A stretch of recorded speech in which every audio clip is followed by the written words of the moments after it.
أعوذ بالله من الشيطان الرجيم.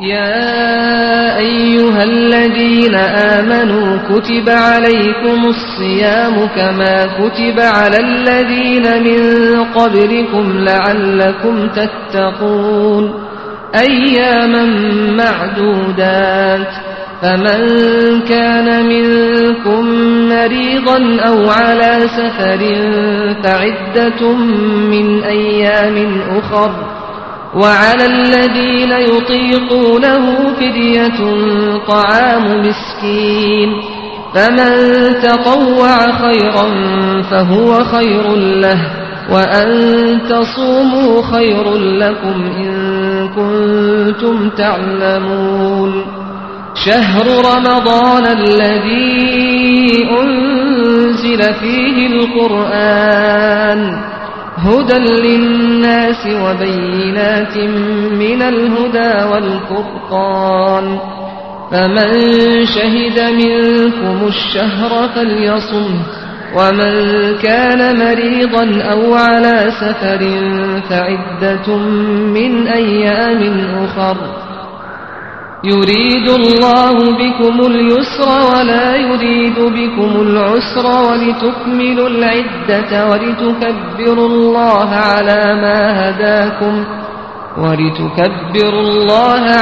ما هداكم ولعلكم تشكرون وإذا سألك عبادي عني فإني قريب أجيب دعوة الداع إذا دعان فليستجيبوا لي وليؤمنوا بي لعلهم يرشدون أحل لكم ليلة الصيام الرفث إلى نسائكم هن لباس لكم وأنتم لباس لهن علم الله أنكم كنتم تختانون أنفسكم فتاب عليكم وعفى عنكم فالآن باشروهن وابتغوا ما كتب الله لكم وكلوا واشربوا حتى يتبين لكم الخيط الأبيض من الخيط الأسود من الفجر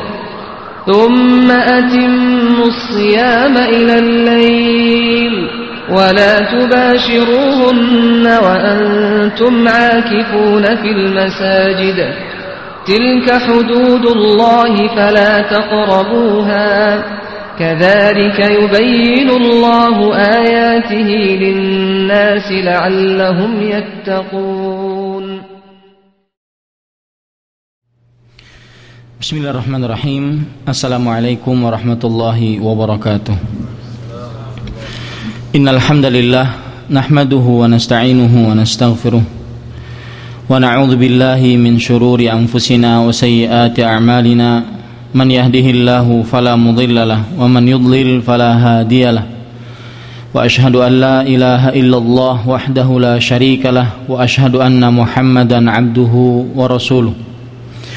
يا أيها الذين آمنوا اتقوا الله حق تقاته ولا تموتن إلا وأنتم مسلمون يا أيها الناس اتقوا ربكم الذي خلقكم من نفس واحدة وخلق منها زوجها وبث منهما رجالا كثيرا ونساء واتقوا الله الذي تساءلون به والأرحام إن الله كان عليكم رقيبا يا أيها الذين آمنوا اتقوا الله وقولوا قولا سديدا يصلح لكم أعمالكم ويغفر لكم ذنوبكم ومن يطع الله ورسوله فقد فاز فوزا عظيما أما بعد فإن أصدق الحديث كتاب الله وأحسن الهدي هدي محمد صلى الله عليه وعلى آله وسلم وشر الأمور محدثاتها وكل محدثة بدعة وكل بدعة ضلالة وكل ضلالة في النار.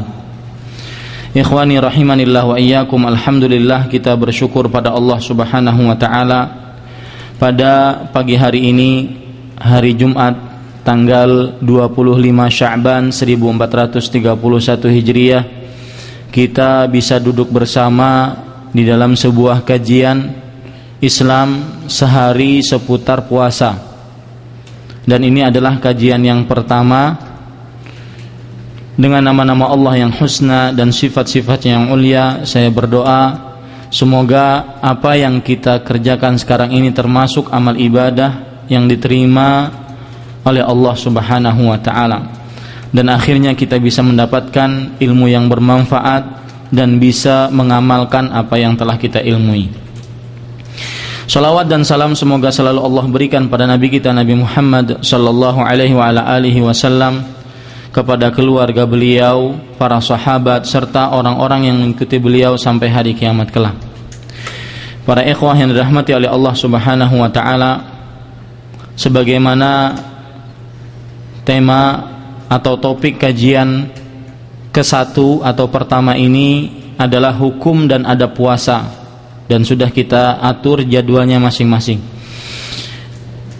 Poin yang pertama yaitu karena kita berbicara tentang puasa, maka seperti biasa kajian kita ingin mendefinisikan apa itu puasa.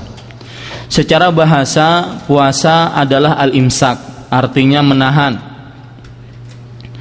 Ibnu Mandzur di dalam kitabnya Lisanul Arab mengatakan as-shaumu tarkut ta'ami wasyarabi wal kalam. Shama yasumu sauman wa siyaman wastamun. Was-shaumu fil lughati al-imsaku 'ani syai' wa tarku lahu. Artinya puasa adalah meninggalkan makan, minum dan berkata-kata. Dan berpuasa secara bahasa menahan sesuatu atau meninggalkan sesuatu. Hal ini sebagaimana firman Allah Subhanahu wa taala dalam surat Maryam ayat 26. Allah Subhanahu wa taala berfirman, yaitu ketika menceritakan tentang Maryam alaihi salam, inni nadartu lirrahmani shauma. Aku bernazar untuk Allah yang Maha Penyayang sauman. Artinya sauman di sini menahan untuk tidak berbicara. Sedangkan arti puasa atau definisi puasa secara istilah syar'i, nah ini penting sekali, karena bagaimana kita akan melaksanakan puasa dengan maksimal kalau seandainya kita tidak mengetahui definisi puasa yang benar. Oleh sebab itu kita harus memperhatikan benar-benar ketika kita mengkaji sesuatu, kita harus benar-benar memperhatikan akan definisi agar kita bisa melaksanakan maksimal akan sebuah permasalahan yang kita bicarakan. Definisi puasa secara syar'i adalah sebagaimana yang disebutkan oleh Al-Jurjani dalam kitabnya At-Ta'rifat, huwa ibaratun an imsakin makhsus. Dia adalah sebuah ungkapan untuk menahan sesuatu yang khusus. Wa huwal imsaku 'anil akli wasyurbi wal jima' minas subhi ilal maghribi ma'an niyah, yaitu menahan makan dan minum serta bersetubuh dari subuh sampai maghrib disertai dengan niat. Tetapi para ikhwah sekalian, definisi ini agak kurang, karena yang membatalkan puasa bukan makan, minum dan bersetubuh saja.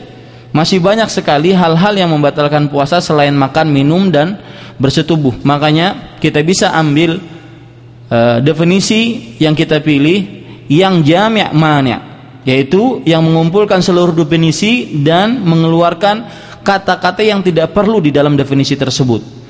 Seperti misalkan definisi yang kita pilih yaitu puasa secara istilah syar'i adalah at-ta'abbudu lillah bil imsaki biniyah anil akli wasyurbi wasairil mufattirat min tulu'il fajri tsani ila ghurubi syams, min tulu'il fajri tsani ila ghurubi syams min syakhsin makhsus bi syurutin makhsusah. Ini definisi disebutkan oleh Imam Ibnu Utsaimin rahimahullah di dalam kitab beliau Asy-Syarhul Mumti'. Beliau mengatakan puasa adalah beribadah kepada Allah. Iya, puasa itu adalah ibadah kepada Allah, yaitu dengan cara menahan disertai niat. Menahan apa? Makan, minum dan seluruh yang membatalkan puasa. Seluruh yang membatalkan puasa. Dan dari terbitnya fajar kedua sampai terbenamnya matahari. Dari terbitnya fajar kedua sampai terbenamnya matahari. Oleh orang yang khusus, tidak semua orang boleh melakukan puasa dan tidak semua orang sah untuk berpuasa dan tidak semua orang wajib untuk berpuasa. Nanti saya akan sebutkan siapa saja yang diwajibkan untuk berpuasa. Bisyurutin makhsusah, dengan syarat-syarat yang khusus. Itulah definisi yang kira-kira mengumpulkan seluruh definisi dan mengeluarkan kata-kata yang tidak perlu dalam definisi. Kemudian para ikhwah sekalian, hukum berpuasa. Ini poin yang kedua. Hukum berpuasa hukum berpuasa di bulan Ramadan dalam agama Islam. Maka kita katakan hukum berpuasa dalam bulan Ramadan adalah wajib berdasarkan Al-Quran dan Sunnah dan Ijma' atas setiap Muslim balik, berakal, mampu, mukim, dan terlepas dari hal-hal pelarang puasa. Terlepas dari hal-hal pelarang puasa. Kita katakan tadi wajib berdasarkan Al-Quran. Kalau kita lihat dari Al-Quran, yaitu di dalam surat Al-Baqarah ayat 183, Allah Subhanahu wa taala berfirman, "Ya ayyuhalladzina amanu kutiba alaikumusiyam kama kutiba alal ladzina min qablikum la'allakum tattaqun." Wahai orang-orang yang beriman, diwajibkan atas kalian berpuasa. Kata-kata kutiba, lafadz kutiba di sini kata para ulama usul, kalau ada kutiba itu menunjukkan kepada sebuah perintah, sebuah kewajiban. Ya, kutiba alaikumusiyam, diwajibkan atas kalian berpuasa sebagaimana orang-orang sebelum kalian berpuasa agar kalian menjadi orang yang bertakwa. Dalam ayat yang lain di dua ayat setelahnya, yaitu surat Al-Baqarah ayat 185, lebih jelas lagi Allah Subhanahu wa taala berfirman, "Syahrul Ramadan alladzi unzila fihi al-Qur'an hudal linnas wa bayyinatin minal huda wal furqan.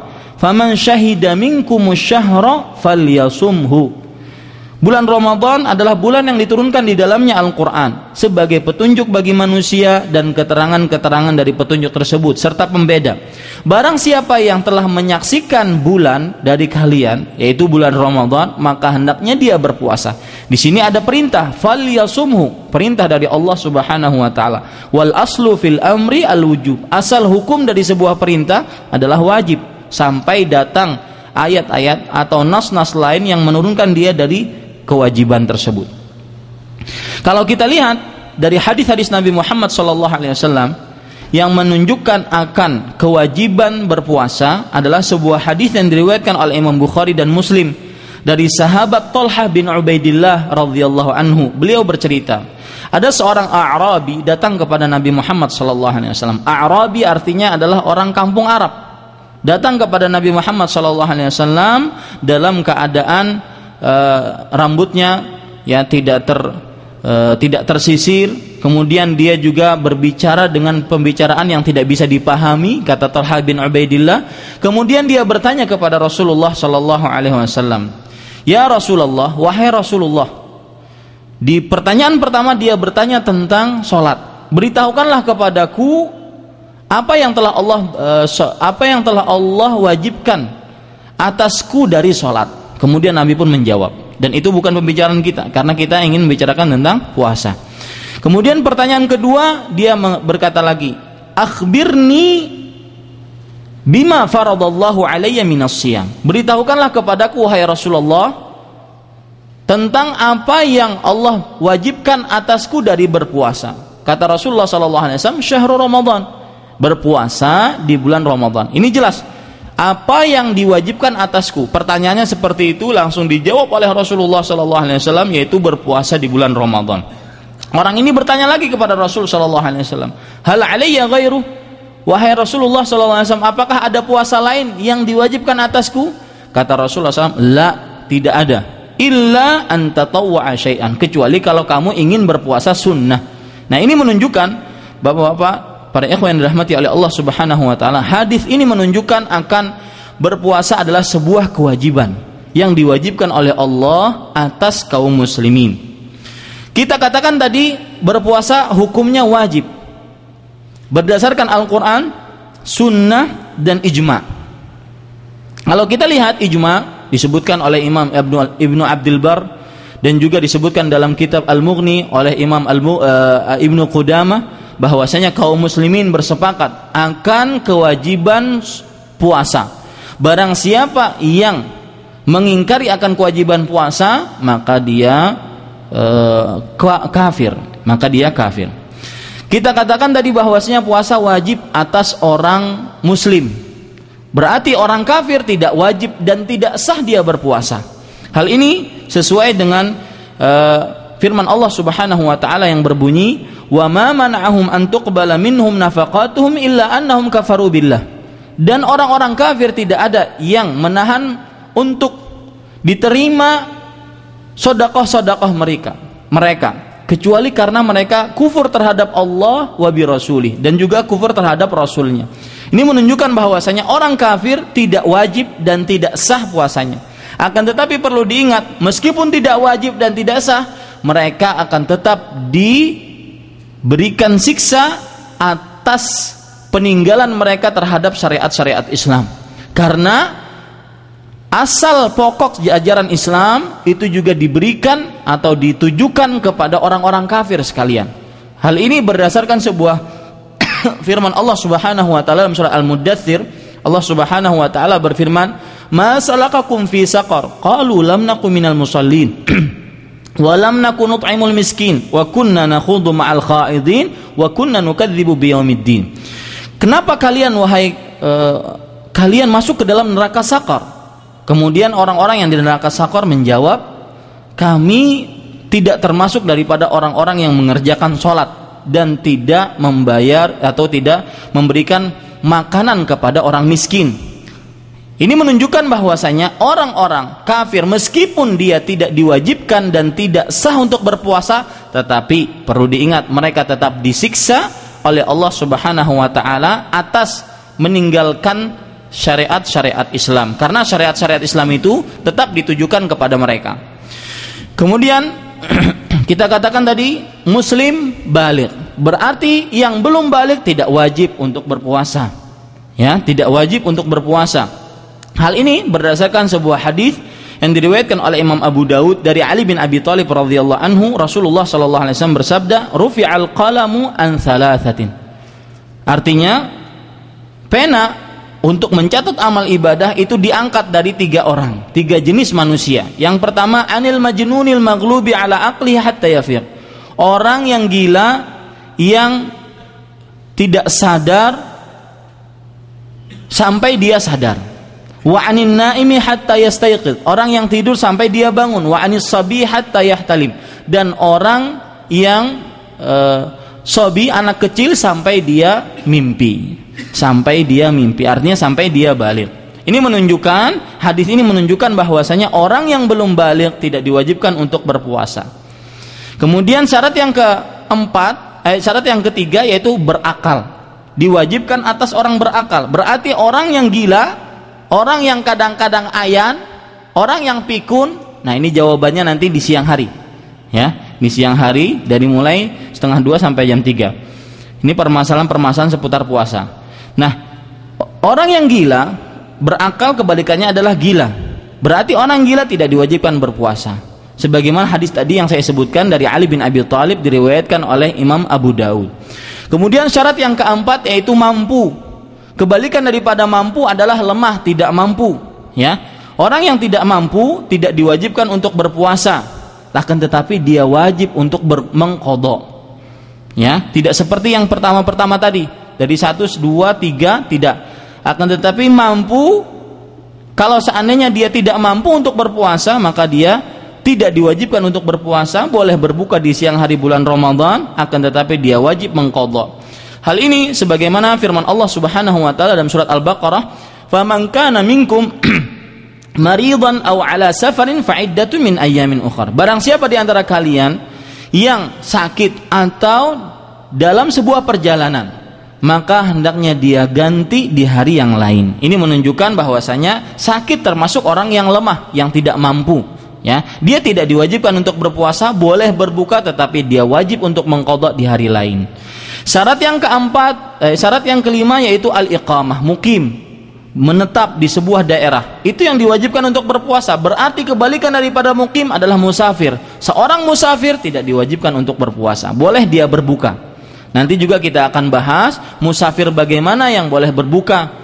Kalau seandainya musafirnya nyantai-nyantai aja, tidak capek, bolehkah dia juga berbuka? Kita akan bahas insyaallah ta'ala. Hal ini juga berdasarkan sebuah ayat di dalam surat Al-Baqarah yaitu Allah Subhanahu wa taala berfirman, "Faman kana minkum maridan aw ala safar." Barang siapa di antara kalian yang sakit atau dalam keadaan safar, fa'iddatun min ayyamin ukhra, maka boleh baginya untuk mengganti di hari lain. Jadi orang yang tidak mukim atau musafir, dia tidak wajib berpuasa, boleh berbuka di siang hari bulan Ramadan, tetapi dia harus mengqadha. Syarat yang keenam yang terakhir yaitu terlepas dari penghalang puasa seperti haid dan nifas. Kalau seandainya dia ada seorang wanita yang kedatangan haid, maka dia tidak wajib berpuasa dan tidak sah puasanya. Kalau seandainya dia memaksa untuk berpuasa, tidak sah puasanya. Hal ini berdasarkan sebuah hadis diriwayatkan oleh Imam Bukhari. Nabi Muhammad SAW bersabda, "Alaysat idza hadat lam tusalli wa lam tasum, fadzalika min nuqsani diniha." Waalaikumsalam warahmatullahi. Bukankah seorang wanita itu jika dia haid, dia tidak sholat dan juga tidak puasa, yang demikian itulah kekurangan agamanya para wanita. Nih, hadis diriwayatkan oleh Imam Bukhari. Para ikhwan yang dirahmati oleh Allah Subhanahu wa taala, jadi di sini kita sudah mengetahui bahwasanya puasa itu wajib, sekali lagi bagi setiap muslim baligh, berakal, mampu, mukim, dan terlepas dari penghalang-penghalang puasa. Kalau kita lihat sejarah kewajiban puasa atas umat Islam, itu ternyata periodenya tidak langsung Allah memerintahkan kaum muslimin di zaman Nabi Muhammad SAW untuk berpuasa. Akan tetapi di sana ada periode pertama, periode kedua, periode ketiga. Periode pertama yaitu orang boleh memilih antara puasa atau membayar fidyah.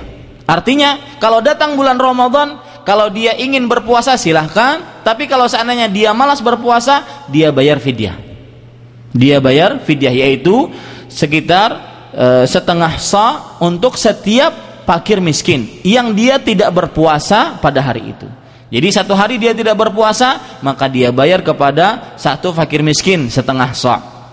Dulu di awal mula periode kewajiban puasa kepada kaum muslimin seperti itu. Jadi dia boleh memilih. Hal ini berdasarkan sebuah ayat dalam surah Al-Baqarah ayat 183 sampai 184. Allah Subhanahu wa taala berfirman, "Wa 'alal ladzina yutiqunahu fidyatun ta'amu miskin." Bagi siapa yang mampu, maka boleh dia membayar fidyah. Ayat ini mansukh, ayat ini terhapus. Sebagaimana yang dijelaskan oleh Imam Ibnu Hajar rahimahullah, menukilkan dari tafsiran Abdullah bin Mas'ud radhiyallahu dari Salamah ibnul Aqwa radhiyallahu anhu, bahwasanya ayat ini mansukh dengan ayat setelahnya, yaitu di ayat yang ke-185 Allah Subhanahu wa taala berfirman, "Faman syahida minkumus syahra falyasum." Barang siapa yang di antara kalian melihat bulan Ramadan, maka hendaklah dia berpuasa. Ini menunjukkan periode pertama, yaitu orang boleh memilih antara berpuasa dan antara membayar fidyah. Periode kedua yaitu diwajibkan berpuasa. Cuma ada cumanya. Kalau seandainya dia belum berbuka dan tidur, ketika waktu berbuka dia ketiduran sampai Isya misalkan, maka dia tidak boleh makan dan minum sampai besok malam lagi.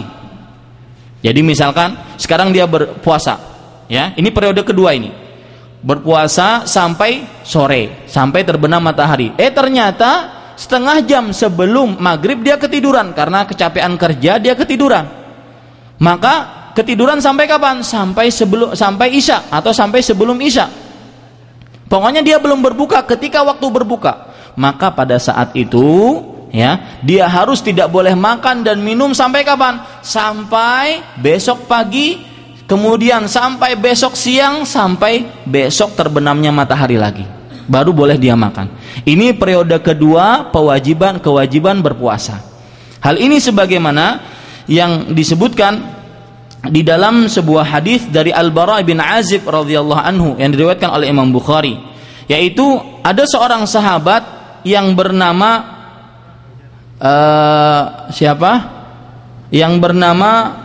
sebentar Pak Irma.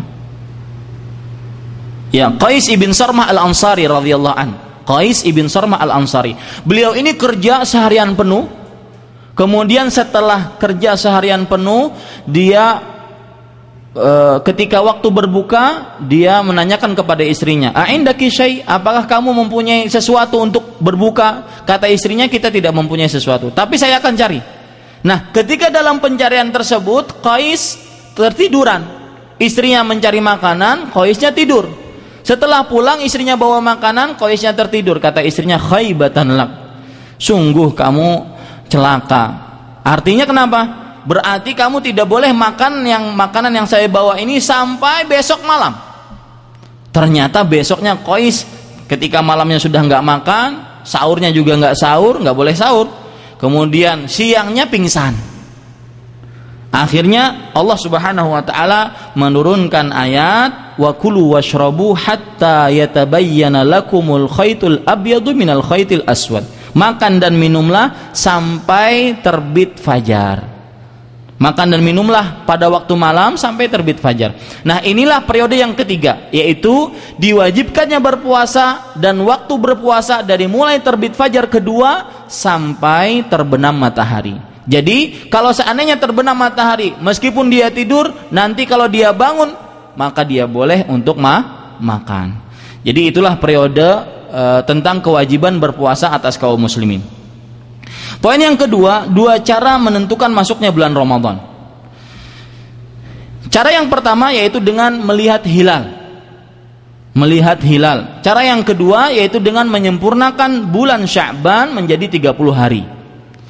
Arti melihat hilal adalah ketika tanggal 29 Sya'ban kita harus melihat hilal. Kalau seandainya ada keluar hilal yaitu awal bulan, itu menandakan bahwasanya besok tanggal 1 Ramadan. Tapi kalau seandainya hilalnya tidak keluar atau hilalnya tidak bisa terlihat karena ada awan, karena mendung, maka Nabi Muhammad SAW memerintahkan kepada kaum muslimin untuk menyempurnakan bulan Sya'ban menjadi 30 hari. Kemudian setelah itu baru lusanya dijadikan sebagai tanggal 1 dari bulan Ramadan. Hal ini berdasarkan sebuah hadis diriwayatkan oleh Imam Bukhari dan Muslim dari Abdullah bin Umar radhiyallahu anhuma bahwasanya Rasulullah sallallahu alaihi wasallam bersabda, "Asy-syahru tis'un wa ishruna lailah." Bulan itu jumlah harinya jumlah malamnya 29 malam. "Fala tasumu hatta tarawul hilal wa la tuftiru hatta tarawh." Janganlah kalian berpuasa sampai kalian melihat hilal. Dan janganlah kalian berbuka dari puasa kalian sampai kalian melihat hilal, yaitu di bulan Syawal. Fa in ghumma alaikum, jika kalian terhalang ya oleh awan karena mendung, maka tidak terlihat oleh kalian itu hilal, maka faqduru lahu, maka sempurnakanlah jumlah bilangan hari di bulan Sya'ban, yaitu menjadi berapa? 30 hari. Nah, inilah dua cara berdasarkan hadis Nabi Muhammad SAW, riwayat Abdullah bin Umar yang diriwayatkan oleh Imam Bukhari dan Muslim, dan juga hadis Abu Hurairah radhiyallahu anhu. Dua cara, yang pertama hilal, yang kedua yaitu dengan menyempurnakan bulan Sya'ban menjadi 30 hari. Ini bagaimana dua cara menentukan masuknya bulan Ramadan. Nah, kalau seandainya ada yang bertanya hisab bagaimana dengan hitungan hisab, maka jawabannya nanti setelah zuhur insyaallah taala atau Jumat. Poin yang ketiga, dua rukun puasa. Rukun yang pertama yaitu niat. Rukun yang pertama adalah niat. Artinya seseorang harus berniat untuk mengerjakan puasa di bulan Ramadan, dan niat khusus di bulan Ramadan niatnya harus diletakkan pada waktu malam hari sebelum fajar kedua terbit. Kalau seandainya berniat setelah fajar, maka tidak sah puasanya. Hal ini berdasarkan sebuah hadis Nabi Muhammad SAW riwayat Abu Daud dan juga riwayat Tirmidzi dari Hafsah radhiyallahu anha Ummul Mukminin bahwasanya Rasulullah SAW bersabda, "Man lam yujmi'is siyam qabla al-fajri fala siyama lahu." Barang siapa yang tidak meletakkan niat puasa sebelum fajar, maka tidak sah puasanya. Nah, perhatikan para ikhwah sekalian. Berarti niat harus diniatkan di dalam hati, dan tempat niat adalah di hati. Tidak usah kita mengucapkan nawaitu shauma ghadin an ada'i fardhi syahri Ramadan hadhihi sanati lillahi ta'ala, tidak usah. Itu pun akan saya singgung nantinya. Yang jelas yang bisa kita ambil dari hadis Hafsah radhiyallahu anha ini adalah harus berniat, dan niatnya khusus untuk bulan Ramadan diniatkan pada waktu malam hari sebelum fajar tiba. Kalau niatnya setelah sholat subuh untuk bulan Ramadan, maka tidak diperbolehkan atau tidak sah puasanya. Kemudian rukun yang kedua yaitu menahan seluruh yang membatalkan puasa dari terbit fajar kedua sampai terbenam matahari. Hal ini berdasarkan sebuah ayat dalam surah Al-Baqarah. Allah Subhanahu wa taala berfirman, "Fal ana bashiruhunna wabtaghu ma kataballahu lakum wa kulu washrabu hatta yatabayyana lakumul khaytul abyad minal khaytil aswad minal fajri thumma atimmus siyama ilal lail." Sekarang maka gaulilah istri-istri kalian dan carilah apa yang telah Allah Subhanahu wa taala telah tuliskan bagi kalian. Makan dan minumlah sampai telah terang bagi kalian malam dari terbit fajar. Setelah terang bagi kalian terbit fajar. Ya. Kemudian sempurnakanlah puasa kalian sampai malam. Ini menunjukkan bahwasanya puasa itu dari mulai terbit fajar sampai terbenam matahari. Terbit fajar yang saya maksudkan adalah terbit fajar kedua sampai terbenam matahari. Baik, para ikhwan yang dirahmati oleh Allah Subhanahu wa taala. Itu poin yang ketiga. Poin yang keempat yaitu orang-orang yang diperbolehkan untuk berbuka di siang hari bulan Ramadan. Nah, ini adalah orang-orang ahlul a'dzar. Orang-orang yang diperbolehkan berbuka di siang hari bulan Ramadan. Artinya dia tidak berpuasa. Boleh bagi mereka ini. Yang pertama yaitu orang yang sakit. Orang yang sakit dibagi menjadi dua. Ada yang sakit bisa sembuh, artinya sakitnya datang seketika dan melemahkan tubuhnya, akan tetapi tidak terlalu parah dan diharapkan dengan sangat kesembuhannya, ya, maka orang seperti ini boleh dia berbuka. Ya, orang seperti ini boleh dia berbuka. Hal ini berdasarkan firman Allah Subhanahu wa taala dalam surat Al-Baqarah, "Faman syahida minkumus syahra falyasumhu wa man kana maridan aw ala safarin fa iddatu min ayyamin ukhra." Barang siapa di antara kalian yang menyaksikan masuknya bulan Ramadan, maka hendaklah dia berpuasa.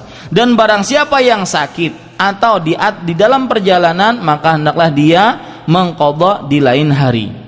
Ini sakit jenis yang pertama, yaitu sakit yurjaburuhu, yang diharapkan kesembuhannya cepat. Ya. Di sana ada sakit bentuk kedua, yaitu sakit yang diharapkan kesembuhannya yang lama, diharapkan kesembuhannya.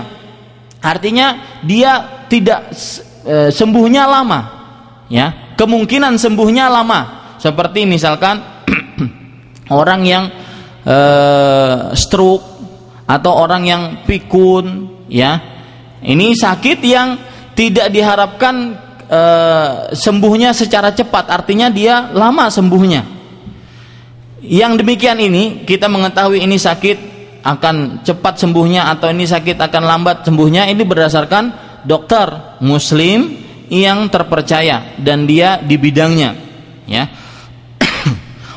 Orang sakit seperti ini dia tidak wajib untuk berpuasa, akan tetapi dia mengganti, yaitu dengan membayar fidyah.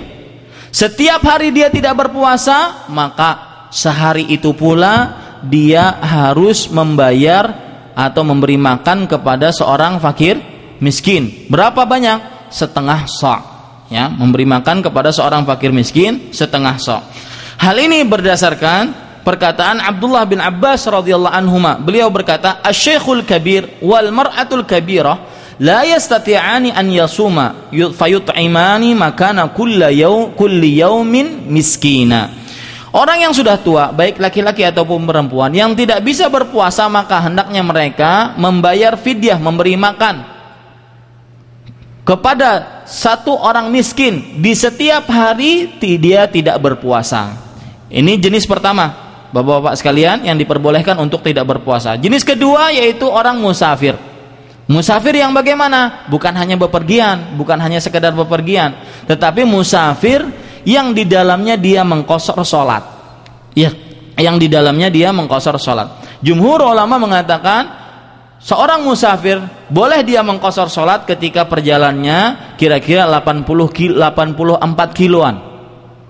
Tetapi Syekhul Islam Ibnu Taimiyah rahimahullah mengatakan bahwasanya Musafir yang boleh mengqashar salat itu adalah seorang yang mengadakan sebuah perjalanan ke sebuah daerah yang dinyatakan di daerah tersebut kalau dia berpindah dari satu daerah ke daerah lain, dia dinyatakan secara kebiasaan di daerah itu sebagai orang musafir. Maka itulah yang diperbolehkan untuk mengqashar salat dan dia boleh untuk berbuka puasa. Jadi sesuai dengan adat kebiasaan. Kalau kita berjalan dari satu daerah ke daerah lain, misalkan dari Jakarta ke Bandung, apakah itu dinamakan musafir oleh orang Jakarta dan Bandung? Maka lihat kebiasaan mereka. Kalau dikatakan musafir, maka musafir. Ini terjadi perbedaan pendapat di antara para ulama. Dalil yang menunjukkan bahwasanya orang musafir boleh dia tidak berpuasa adalah surat Al-Baqarah ayat 185. Allah Subhanahu wa taala berfirman, "Faman kana minkum maridan aw 'ala safarin fa iddatun min ayyamin ukhra."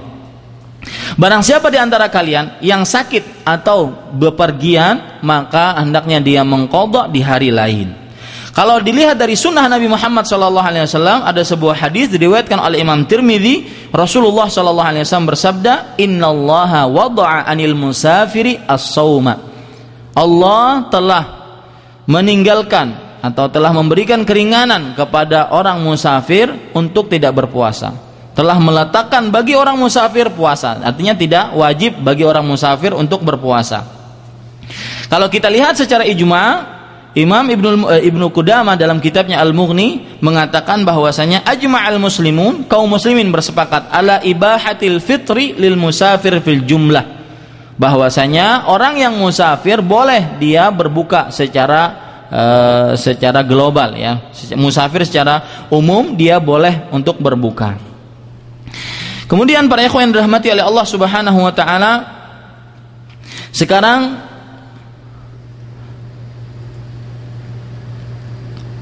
yang keempat yang diperbolehkan untuk berbuka, yaitu wanita yang haid dan nifas. Wanita yang haid dan nifas. Wanita haid dan nifas dia tidak wajib untuk berpuasa dan tidak sah puasanya.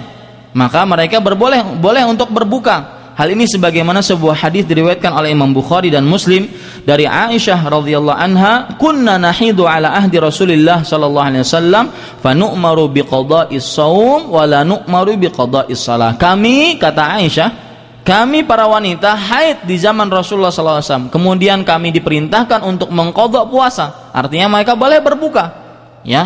Dan tidak diperintahkan untuk mengqadha salat. Ini orang yang keempat. Orang yang kelima yang diperbolehkan untuk berbuka adalah wanita yang hamil dan menyusui. Hal ini berdasarkan sebuah hadis dari Anas bin Malik Al-Ka'bi radhiyallahu anhu, Rasulullah sallallahu alaihi wasallam bersabda, "Innallaha 'azza wa jalla wada'a 'anil musafiri syatras shalah wa 'anil musafiri wal hamili wal murdi as-shaum." Artinya, Allah telah meletakkan bagi orang musafir, wanita hamil dan menyusui puasa. Boleh orang musafir atau wanita hamil, wanita menyusui untuk tidak berpuasa. Kemudian orang yang keenam yang diperbolehkan untuk tidak berpuasa yaitu orang yang dipaksa untuk berbuka, ya. Dipaksa dengan paksaan yang sangat keras, yaitu dia harus memakan sesuatu agar membatalkan puasanya. Maka pada saat itu orang seperti ini dia boleh berbuka, ya. Kenapa? Karena menjaga diri lebih baik daripada dia menghilangkan dirinya dengan tetap berpuasa, ya. Dia boleh berbuka dan dia tidak mengqadha. Orang yang dipaksa untuk berbuka, kemudian dia makan tetapi hatinya tidak tenang dengan berbuka tersebut, dia boleh berbuka dan seperti dia berpuasa. Artinya dia tidak mengqadha, dia tidak bayar kafarat, bayar fidyah, tetap seperti dia berpuasa. Hal ini berdasarkan sebuah ayat dalam surat An-Nahl ayat 106. Allah Subhanahu wa taala berfirman, "Man kafara billahi min ba'di imanihi illa man ukriha wa qalbuhu mutmainnun bil iman walakin man syaraha bil kufri sadran fa alaihim ghadabun minallah wa lahum adzabun alim." Barang siapa yang kafir terhadap Allah setelah keimanannya, kecuali orang-orang yang dipaksa dan hatinya tenang dengan keimanan. Jadi kalau seandainya ada orang yang memaksa kita untuk kufur, kita ditodongkan pistol misalkan, kamu harus kafir, mengatakan saya kafir terhadap Allah, maka kita katakan, tetapi hati kita tetap tenang dengan keimanan, maka pada saat itu hukum kita tetap masih sebagai seorang muslim. Begitu juga orang yang berpuasa, kalau dipaksa maka tetap dia sebagai seorang yang berpuasa meskipun dia makan. Makanya kata para ulama tidak ada qadanya. Orang yang dipaksa untuk berbuka tidak ada qadanya. Baik para ikhwah sekalian. Kemudian orang yang ketujuh yaitu orang yang butuh untuk berbuka, untuk menolong orang lain. Orang yang butuh untuk berbuka, untuk menolong orang lain. Seperti misalkan menyelamatkan orang yang kebakaran, menyelamatkan orang yang tenggelam, ya, atau orang yang mau kena reruntuhan rumah. Kalau dia membutuhkan kekuatan untuk itu, kemudian dia harus berbuka, maka dia berbuka, ya, maka dia berbuka. Tetapi dia harus bayar qadanya, ya, dia harus bayar qadanya. Kemudian yang kedelapan yaitu orang yang terlalu lapar dan haus, sangat lapar dan sangat haus, dan takut akan kebinasaan terhadap dirinya. Artinya kalau dia tidak makan, tidak minum, dia mati. Maka pada saat itu diperbolehkan dia berbuka, ya. Pada saat itu diperbolehkan dia berbuka, dan nanti di lain hari dia mengqadanya. Kenapa? Karena salah satu ajaran Islam yang sangat mendasar adalah menjaga 5 perkara. Di antara 5 perkara yang sangat dijaga dalam agama Islam adalah menjaga diri, ya, menjaga nyawa. Kalau seandainya ada sebuah perbuatan yang dengan perbuatan tersebut nyawa hilang, ya, atau nyawa terancam, maka jelas itu diharamkan dalam agama Islam. Karena salah satu yang merupakan ad-daruriyatul khams, 5 perkara urgen yang sangat dijaga dalam agama Islam, diantaranya adalah menjaga nyawa. Kalau seandainya ada nyawa terancam, ya, maka dia tidak boleh mengerjakan pekerjaan tersebut. Seperti ini, orang berpuasa. Kalau seandainya dia berpuasa dan dia terlalu lapar dan haus, kalau seandainya dia tidak makan, dia tidak berbuka, maka dia akan mati. Maka dia harus berbuka, tetapi dia mengqadha di hari lain. Hal ini berdasarkan firman Allah Subhanahu wa taala dalam sebuah ayat surat An-Nisa ayat 29, "Wala taqtulu anfusakum innallaha kana bikum rahima."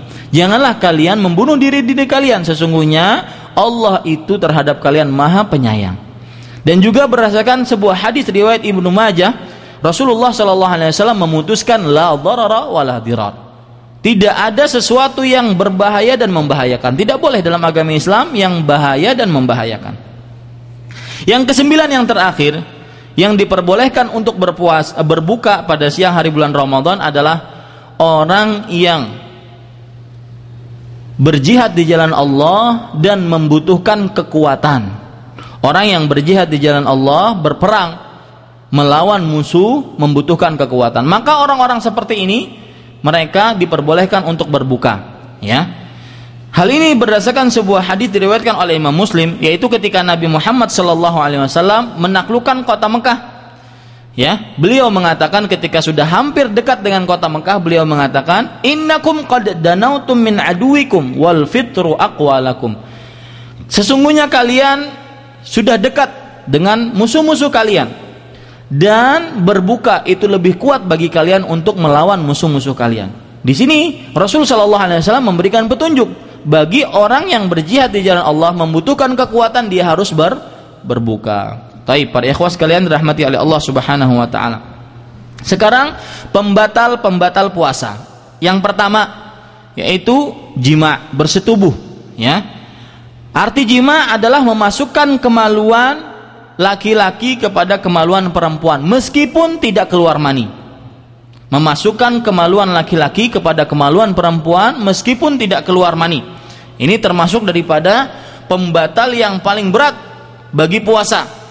Allah Subhanahu wa taala berfirman, "Uhilla lakum lailatas shiyamir rafathu ila nisaikum hunna libasul lakum wa antum libasul lahunna." Sampai di akhir ayat Allah Subhanahu wa taala berfirman, "Tsumma atimmus shiyama ilal lail."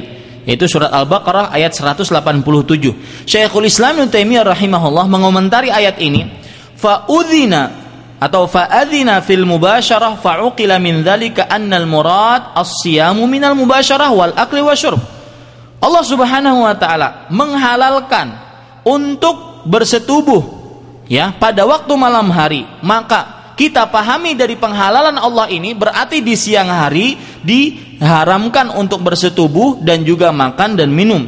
Walamma qala awalan kutiba alaikumus siyam kama kutiba alal ladzina min qablikum kana ma'qulan indahum annas-siyam huwal imsak anil akli wasyurbi wal jima'. Ketika Allah di ayat yang pertama surat Al-Baqarah ya di ayat 180-an 183 Allah Subhanahu wa taala berfirman, diwajibkan atas kalian puasa sebagaimana orang-orang sebelum kalian berpuasa. Maka dipahami oleh para sahabat bahwasanya puasa adalah menahan makan dan minum dan juga bersetubuh. Ini disebutkan di dalam kitab Majmu' Fatawa.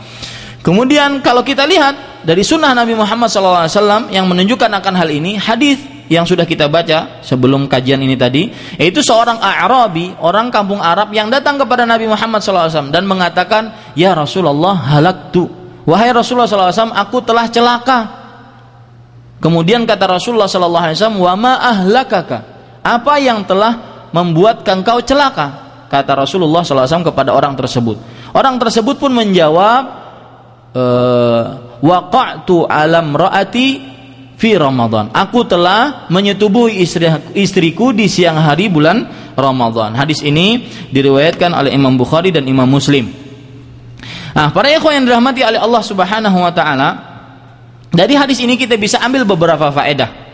Ya, beberapa faedah dari hadis ini, yaitu seorang yang bertanya kepada Rasulullah sallallahu alaihi wasallam bahwasanya dia sudah menyetubuhi istrinya, dan Rasulullah sallallahu alaihi wasallam akhirnya memberikan opsi penebus atas perbuatan dia. Yang pertama yaitu memerdekakan satu budak beriman. Kalau tidak bisa, maka harus berpuasa 2 bulan berturut-turut. Kalau tidak bisa, maka harus memberikan makan kepada 60 fakir miskin. Ini opsi ini secara berurutan, secara alat tertib. Tidak boleh memilih, oh saya sukanya ini, enggak, tapi berurutan. Dari hadis ini kita bisa ambil beberapa faedah. Yang pertama yaitu bahwasanya orang yang melakukan jima, bersetubuh di siang hari bulan Ramadan, maka dia telah mendapatkan 4 perkara atau 4 hukum, 4 hukuman berat. Ya, orang yang bersetubuh di siang hari bulan Ramadan, dia mendapatkan 4 hukuman berat. Yang pertama yaitu dia mendapatkan kafarah mughalladhah, penebus yang sangat berat. 1 dari 3 tadi secara tertib, sebagaimana yang saya sebutkan tadi. Yang kedua, dia harus menahan sisa-sisa harinya. Kalau seandainya dia bersetubuh dengan istrinya di siang hari jam 9, maka dari mulai selesai bersetubuh tersebut dia tidak boleh makan dan minum sampai terbenam matahari. Ya. Karena kenapa? Karena kata para ulama, li'annahu aftara bighairi udhrin, karena dia berbuka tanpa ada uzur. Falam yakun li fitrihi ma'na wala rukhsah. Maka bukanya tadi dengan dia bersetubuh tadi tidak ada dianggap sebuah buka, dan juga dia tidak mendapatkan keringanan akan hal itu. Maka dia tidak boleh makan dan minum setelah bersetubuh tadi. Ini hukuman kedua bagi dia. Hukuman yang ketiga, dia harus mengqadha. Ya, karena Nabi Muhammad SAW mengatakan dalam beberapa riwayat, wasum yauman makanahu, artinya berpuasalah sebagai qadha pada hari kamu bersetubuh tersebut. Jadi di samping dia, kalau seandainya dia memilih berbuka memilih opsi yang ketiga yaitu berpuasa 2 bulan berturut-turut, dia harus juga menambah 1 hari. 1 harinya untuk apa? Untuk mengqadha di hari dia menyetubuhi istrinya tersebut. Yang keempat yaitu dia harus beristighfar dan bertaubat kepada Allah Subhanahu wa taala. Karena di dalam riwayat Abu Daud, Rasulullah SAW bersabda, "Wastaghfirillah," dan bersetubuhlah pada dan beristighfarlah kepada Allah Subhanahu wa taala. Pembatal yang kedua, keluarnya mani dengan pilihan.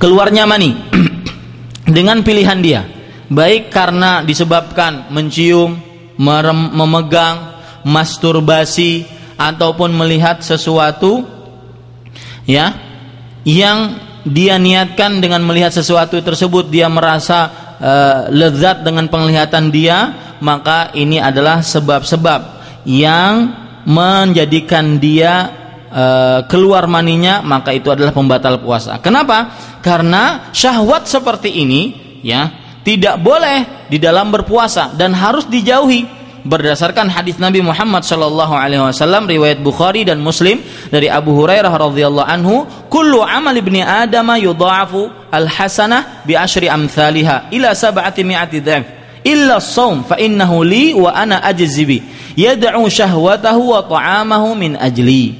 Artinya orang yang berpuasa itu meninggalkan syahwatnya dan makanannya karenaku. Kalau seandainya dia keluar maninya dengan pilihan dia, maka dia batal puasanya, ya, batal puasanya.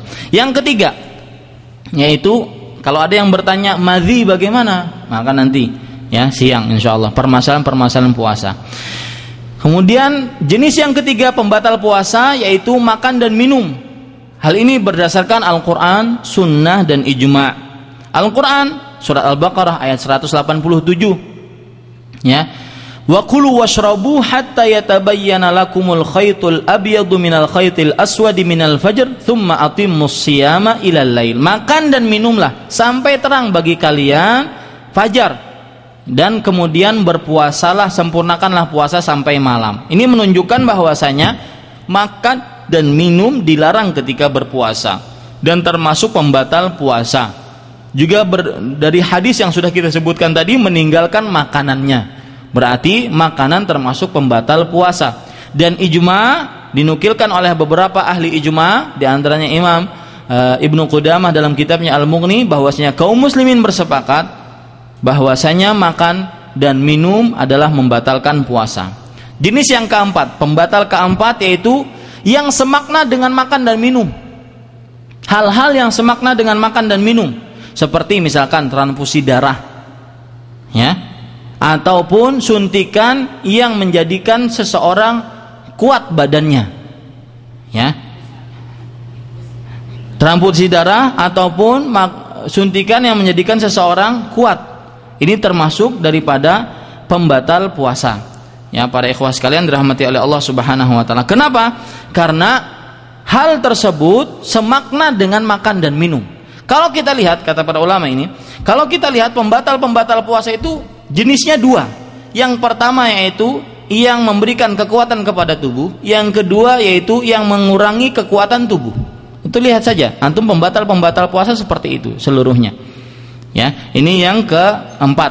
Yang kelima yaitu mengeluarkan darah dengan kadar yang banyak darahnya. Seperti misalkan berbekam atau al-hijamah, atau juga seperti donor darah. Ini juga batal puasanya. Dan ini terjadi perbedaan pendapat di antara para ulama. Ada yang mengatakan tidak batal karena Nabi Muhammad SAW ihtajama wa huwa shaim, beliau berbekam dalam keadaan berpuasa, ya, beliau tidak membatalkan puasanya. Akan tetapi ada sebuah hadis diriwayatkan oleh Imam Abu Daud, aftaral hajim wal mahjum. Artinya orang yang berhijamah dan orang yang menghijamah, yang berbekam dan membekam, itu batal puasanya, ya. Tapi para ikhwah sekalian, pembatal jenis keenam yaitu muntah dengan sengaja. Muntah dengan sengaja. Hal ini berdasarkan sebuah hadis riwayat Ibnu Majah. Rasulullah sallallahu alaihi wasallam bersabda, "Man dzara'ahul qai fala qada'a alaihi wa man istaqa'a fa alaihil qada." Barang siapa yang keluar muntah, maka tidak ada qadha baginya. Tetapi barang siapa yang memuntahkan dirinya dengan sengaja, maka dia harus mengqadha puasanya. Ini menunjukkan bahwasanya yang membatalkan puasa hanya muntah yang dengan sengaja. Yang tidak sengaja tidak batal puasanya. Kemudian pembatal ketujuh yaitu keluarnya darah haid dan nifas. Keluarnya darah haid dan nifas. Baik keluarnya di awal siang ataupun di akhir siang, meskipun 5 menit lagi sebelum azan maghrib, sebelum terbenamnya matahari, maka itu batal puasanya, ya, itu batal puasanya. Hal ini sebagaimana sebuah hadis riwayat Imam Bukhari dari Abu Sa'id Al-Khudri radhiyallahu anhu, Rasulullah sallallahu alaihi wasallam bersabda, "Alaisat idza hadat lam tusalli wa lam tasum?" Bukankah seorang wanita kalau seandainya dia datang haid maka dia tidak boleh puasa dan juga tidak boleh sholat. Pembatal yang ke-8 yaitu berniat berbuka. Kalau seandainya ada orang di siang hari bulan Ramadan, dia niat saja dalam hatinya, saya niat buka enggak niat puasa lagi, maka batal puasanya, ya. Maka batal puasanya. Kenapa? Karena niat adalah salah satu rukun daripada puasa. Kalau seandainya dia berniat puasa, maka berniat berbuka puasa, maka dia batal puasanya karena dia sudah memutuskan niatnya. Hal ini sebagaimana sabda yang sangat terkenal dari Nabi Muhammad SAW, innamal a'malu binniyat. Sesungguhnya amalan itu sesuai dengan niatnya. Jadi selama dia berpuasa dia berniat. Ketika dia sudah memutuskan niatnya maka batal puasanya. Yang ke-9 yang terakhir pembatal puasa yaitu ar-riddatu 'anil Islam, murtad keluar dari agama Islam. Maka orang yang murtad baik dengan perkataan atau dengan perbuatan atau dengan keyakinan atau dengan keraguan-raguan atau dengan mengerjakan salah satu daripada pembatal-pembatal keislaman, batal puasanya. Bahkan bukan hanya batal puasanya, batal seluruh amal ibadahnya. Hal ini berdasarkan sebuah hadis Nabi Muhammad sebuah ayat, la in asyrakta la yahbatanna amaluk, surat Az-Zumar. Kalau seandainya engkau berbuat syirik maka niscaya amal perbuatanmu akan terhapus. Imam bin Qudamah rahimahullah beliau berkata, la na'lamu baina ahli ilmi khilafan fi anna man irtadda fil Islam anil Islam fi athna'i shaum annahu yafsudu shaumu. Tidak ada perbedaan yang kami ketahui di antara para ulama Islam bahwasanya orang yang murtad dari agama Islam ketika dia berpuasa maka puasanya batal. Ya, wa dzalika li anna shauma ibadah min syartihan niyyah fa abtalatha riddah kas-shalah wal hajj. Yang demikian itu karena puasa itu adalah sebuah ibadah yang mana salah satu syarat daripada puasa adalah berniat dan dibatalkan dengan murtadnya dia dari agama Islam seperti zakat dan seperti haji dan juga salat. Wali annahu ibadatun mahdhah fanafahal kufur kas-shalah. Dan dia seperti orang yang puasa adalah ibadah yang tidak bisa kita akalkan. Kenapa kita harus menahan makan dan minum dari sekian sampai sekian? Tidak bisa kita akalkan. Maka pada saat itu fanafahal kufur, ya, ditiadakan dengan kekufurannya seperti sholat. Taib. Ini nomor yang kelima para ikhwah sekalian dirahmati oleh Allah Subhanahu wa taala. Tetapi perlu diingat, pembatal-pembatal puasa ini tidak akan jadi pembatal kecuali dengan syarat-syaratnya.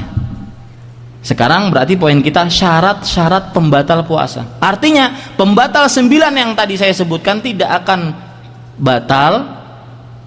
membatalkan puasa seseorang kecuali dengan terkumpul 3 syarat. Yang pertama harus mengetahui akan hukum pembatal. Artinya kalau ada orang berpuasa dia tidak mengetahui makan dan minum itu pembatal puasa, maka kalau dia makan dan minum tidak batal puasanya. Kalau dia makan dan minum tidak batal puasanya. Yang kedua, ya, dia harus mengingat bahwasanya itu adalah pembatal puasa. Artinya ketika dia mengerjakan pembatal puasa tersebut, dia dalam keadaan ingat bahwasanya ini adalah pembatal puasa. Kalau dalam keadaan lupa dia makan, maka tidak batal puasanya. Kalau dalam keadaan lupa dia bersetubuh di siang hari bulan Ramadan, tidak batal puasanya. Bisa lupa? Bisa. Nanti saya akan sebutkan di siang hari orang lupa menyetubuhi istrinya di siang hari bulan Ramadan. Ya, saya akan sebutkan bagaimana keadaannya. Mungkin antum tidak terfikir kok bisa lupa. Ya, ada bisa, ya. Nanti saya akan sebutkan insyaallah. Yang ketiga, syarat yang ketiga yaitu dia dalam keadaan memilih. Bukan dipaksa, ya, memilih akan pembatal puasa tersebut, ya, memilih akan pembatal puasa tersebut.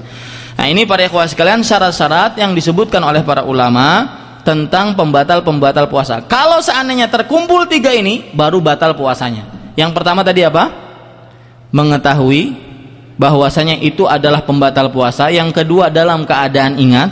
Yang ketiga dalam keadaan memilih. Ya, taib. Kemudian yang keenam, dua adab puasa yang wajib. Jadi para ikhwah sekalian dirahmati oleh Allah Subhanahu wa taala, dalam berpuasa itu ada adab-adabnya. Ya. Dalam berpuasa itu ada adab-adabnya. Di antaranya yaitu dua adab puasa yang wajib. Salah satunya ya saya akan ambil, ada banyak sebenarnya, tapi saya akan ambil yang sangat penting sekali. Yang pertama yaitu mengerjakan sholat. Karena tidak akan seseorang bisa mengerjakan puasa, tidak sah puasa seseorang kalau seandainya dia tidak sholat. Nanti juga dalam permasalahan saya sebutkan puasa tapi nggak sholat, nggak sah puasanya. Ya, kenapa? Karena Rasul Shallallahu Alaihi Wasallam bersabda dalam hadis riwayat Muslim dari Jabir radhiyallahu anhu, beliau berkata, sami'tu Rasulullah Shallallahu Alaihi Wasallam yaqul, bainar rajuli wa bainasy syirki wal kufri tarkus shalah. Di antara seseorang dan kesyirikan serta kekufuran adalah meninggalkan sholat. Dalam riwayat lain, riwayat Tirmidzi, al-ahdul ladzi bainana wa bainahumus shalah, faman tarakaha faqad kafar. Perjanjian antara kami, ya cukup Pak, bagi kuenya cukup Pak. Teman-teman nggak konsen jadinya, duduk aja. Jazakallah khair.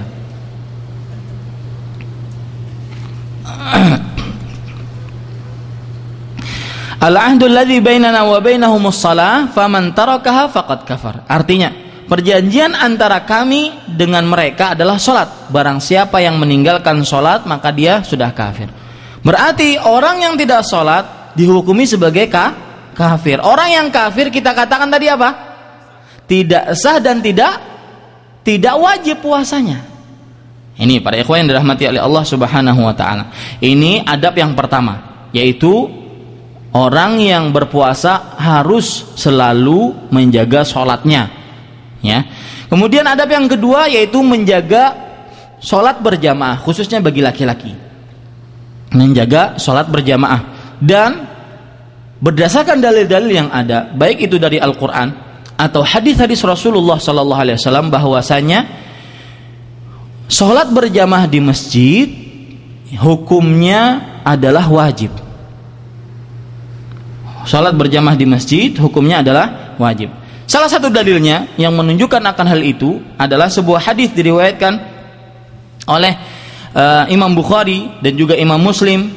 Rasulullah SAW pernah berkeinginan untuk membakar rumah-rumah orang-orang yang tidak salat berjamaah.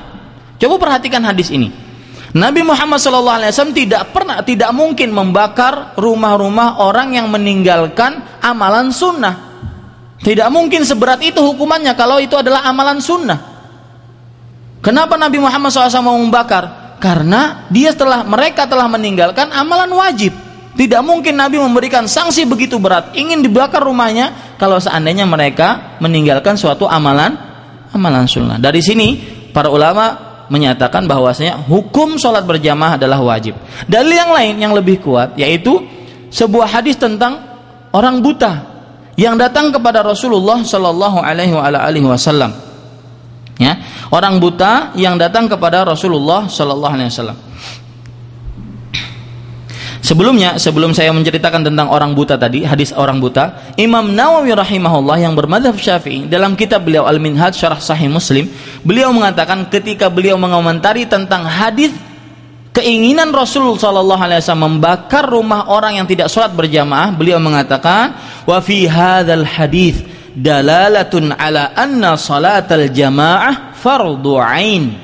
Di dalam hadis ini menunjukkan bahwasanya salat berjamaah adalah hukumnya fardhu ain, artinya wajib atas setiap muslim untuk berjamaah, ya, terutama laki-laki. Kemudian hadis yang lain para ikhwah sekalian, hadis riwayat Muslim juga, Rasul sallallahu alaihi wasallam tidak memberikan keringanan kepada orang yang buta. Coba perhatikan bagaimana keadaan orang buta ini. Kata Rasulullah sallallahu alaihi wasallam, "Ya Rasulullah, wahai Rasulullah, innahu laisa li qaidun yaquduni ilal masjid." Saya orang buta, tidak ada penuntun yang menuntunku pergi ke masjid. Ya, apakah aku boleh untuk sholat di rumahku? Pertama kali Rasul Shallallahu Alaihi Wasallam memberikan keringanan. Tetapi ketika orang tersebut ingin keluar, ingin pergi, beliau bertanya, hal tasma'un nida bis salah? Apakah kamu mendengar azan untuk dikumandangkan salat? Kata orang buta ini, iya. Kemudian kata Rasulullah SAW, fa'ajib, kalau begitu datangilah. Kalau mendengar panggilan azan, maka datangilah masjidnya. Ini perintah dari Rasulullah SAW. Bahkan para ikhwah sekalian yang dirahmati oleh Allah Subhanahu wa taala, di dalam beberapa riwayat Abu Daud disebutkan, ya Rasulullah, inna al-Madinata katsiratul hawam wasiba. Kota Madinah itu banyak binatang buas. Ya, banyak binatang buas. Beliau tetap tidak diberikan izin. Bagaimana kalau seandainya kita kuat, ya, mata kita sehat, kaki kita sehat? Ya, nanti sore saya akan perlihatkan bagaimana potret orang yang lumpuh total, cuma wajahnya saja yang tidak lumpuh. Salah satu keinginannya adalah hal-hal yang seperti ini, yaitu sholat berjamaah.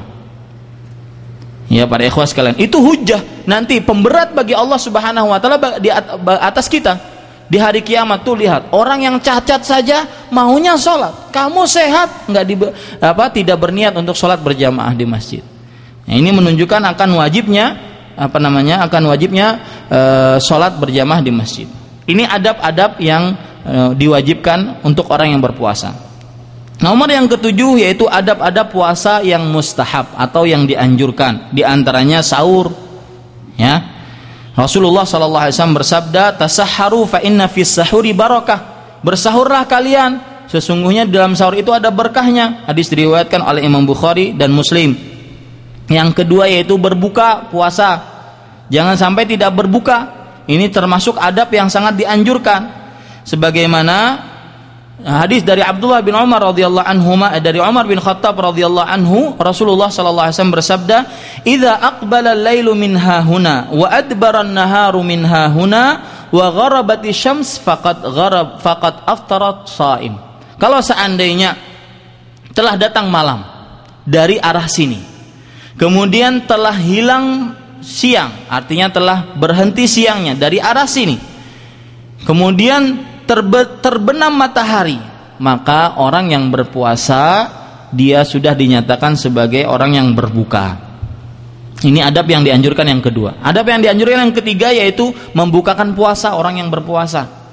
Dalam sebuah hadis Rasulullah SAW dari Zaid ibn Khalid al-Juhani radhiyallahu anhu, Rasul sallallahu alaihi wasallam bersabda, "Man fattara sha'iman kana lahu mithlu ajrihi, ghaira annahu la yanqusu min ajri shaimi syai'a." Barang siapa yang membukakan seorang yang berpuasa, maka baginya pahala orang yang berpuasa tersebut tanpa mengurangi pahala orang yang berpuasa sedikit pun, ya. Kemudian yang keenam, yang keempat, kelima dan keenam. Adab yang keempat, kelima dan keenam. Banyak bersedekah, membaca Al-Quran dan menunaikan umrah di bulan Ramadan. Ini adalah adab yang dianjurkan ketika dalam bulan Ramadan. Seperti misalkan hadis Nabi Muhammad SAW diriwayatkan oleh Imam Bukhari dan Muslim. Rasulullah SAW bersabda dari Abdullah bin Abbas, beliau bercerita, kana Rasulullah sallallahu alaihi wasallam ajwadun nas wa kana ajwadu ma yakunu fi Ramadan hina yalqahu Jibril. Artinya Rasulullah sallallahu alaihi wasallam adalah orang yang paling dermawan, dan beliau lebih dermawan lagi ketika dalam bulan Ramadan, ketika didatangi oleh Jibril. Wa kana yalqahu fi kulli lailatin min Ramadan yudarisuhul Quran. Dan setiap malam dari bulan Ramadan Rasul sallallahu alaihi wasallam bermudarasah Al-Quran dengan Jibril. Bermudarasah Al-Quran dengan Jibril. Ini hadis menunjukkan bahwasanya salah satu adab yang sangat dianjurkan dalam bulan Ramadan adalah banyak-banyak membaca Al-Quran dan juga banyak-banyak bersedekah, karena Rasulullah SAW paling dermawan, terutama di dalam bulan Ramadan. Adab yang lain yang ketujuh yaitu bersiwak. Bersiwak sangat dianjurkan oleh Rasulullah SAW kapanpun. Ya, kapanpun beliau bersiwak dianjurkan. Sebagaimana sebuah hadis dari Aisyah radhiyallahu anha, Rasulullah sallallahu alaihi wasallam bersabda, "As-siwaku matharatun lil fami wa mardatun lirrabb." Ya, artinya siwak itu matharah, pembersih buat mulut, dan juga mardatul lirabb, pembawa keridhaan bagi Allah Subhanahu wa taala. Bahkan di dalam riwayat Bukhari disebutkan dari Amir bin Rabi'ah radhiyallahu anhu, beliau bercerita, ra'aitun nabiyya sallallahu alaihi wasallam yastaku wa huwa shaim ma la uhsi wa la uid. Artinya, aku pernah melihat Nabi Muhammad sallallahu alaihi wasallam bersiwak dalam keadaan berpuasa. Tidak aku hitung, beliau sering bersiwak, ya, ketika berpuasa. Makanya kalau seandainya ada orang yang lagi dalam keadaan berpuasa bersiwak, itu tidak mengapa, ya, tidak mengapa. Kemudian yang kedelapan, adab yang kedelapan yaitu sholat tarawih berjamaah. Ini termasuk adab yang sangat dianjurkan. Rasul Shallallahu Alaihi Wasallam bersabda, "Man qama Ramadan imanan wahtisaban, ghufira lahu ma taqaddama min dzambi." Hadis riwayat Bukhari dan Muslim. Barang siapa yang berpuasa yang sholat malam di bulan Ramadan karena keimanan dan mengharapkan pahala, diampuni dosanya yang telah lalu, ya. Dan dianjurkan para ikhwah sekalian untuk sholat tarawih dianjurkan berjamaah bersama imam, ya, bersama imam. Sebagaimana sebuah hadis Rasul sallallahu alaihi wasallam bersabda, "Innahu man qama ma'al imam hatta yansarif kataballahu lahu qiyamul lailah." Artinya, sesungguhnya barang siapa yang sholat bersama imam sampai imam selesai, maka Allah menuliskan pahala satu malam sholat malam, satu malam suntuk, ya, sebagai dia dinyatakan sebagai orang yang sholat semalaman suntuk. Kalau seandainya dia berpuasa mengerjakan sholat taraweh berjamaah bersama imam. Yang kesembilan, dianjurkan dengan sangat bagi orang yang berpuasa, yaitu kalau dia ada pertengkaran dengan seseorang mengajak dia bertengkar padahal dia dalam keadaan berpuasa, maka dia semestinya mengatakan, inni imru'un shaim, saya adalah orang yang sedang berpuasa. Nah, ini adab-adab puasa yang dianjurkan, adab-adab puasa yang dianjurkan. Kemudian yang kedelapan, hal-hal yang diharamkan ketika berpuasa. Hal-hal yang diharamkan ketika berpuasa. Yang pertama, seluruh yang membatalkan puasa, itu jelas. Hal-hal yang diharamkan ketika berpuasa. Yang kedua, saksi palsu, dusta, ya, saksi palsu, menipu, itu dilarang dalam agama ketika orang berpuasa. Tetapi larangan ini, ya, bukan hanya ketika berpuasa, tetapi juga di luar puasa. Akan tetapi ketika dia berpuasa lebih dilarang lagi.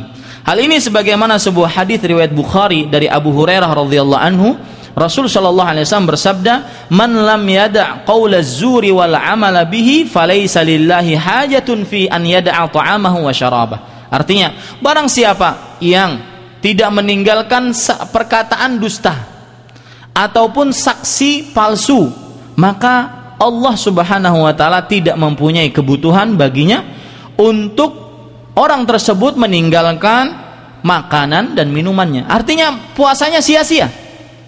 Ya, puasanya sia-sia. Kalau seandainya dia puasa tapi juga dia berdusta, tapi dia juga bersaksi palsu, menipu misalkan dalam segala macam transaksi, ya. Ini para ikhwah sekalian termasuk sesuatu yang berbahaya. Saya beri contoh, misalkan orang kerja di sebuah bengkel, ya. Datang konsumen. Yang satu yang rusak cuma ban depan. Dua-dua bannya dibikin rusak, ya. Loh, kok ini dua-duanya rusak? Iya, ketika datang ke sini rusak dua-duanya. Padahal ketika datang ke bengkel itu cuma satu. Ini para ikhwah sekalian penipu, ya. Ini tidak boleh. Rasul sallallahu alaihi wasallam bersabda, "Man ghasya falaysa minna." Barang siapa yang menipu maka bukan dari golongan kami, kata Rasulullah sallallahu alaihi wasallam. Kemudian para ikhwan yang dirahmati oleh Allah Subhanahu wa taala, termasuk yang diharamkan ketika berpuasa adalah berkata sia-sia dan juga berkata-kata keji dan kotor, porno, ya. Kata-kata yang penuh dengan syahwat, ini dilarang ketika kita berpuasa. Dan juga yang diharamkan ketika berpuasa yaitu mencaci maki, mencela, melaknat. Seorang mukmin itu bukan orang yang suka melaknat, bukan orang yang suka berkata kasar, bukan orang yang suka mencaci, Rasul sallallahu alaihi wasallam bersabda, "Laisal mu'minu bit-ta'an walal la'an walal fahshi al-badhi." Seorang mukmin bukan orang yang suka melaknat, bukan orang yang suka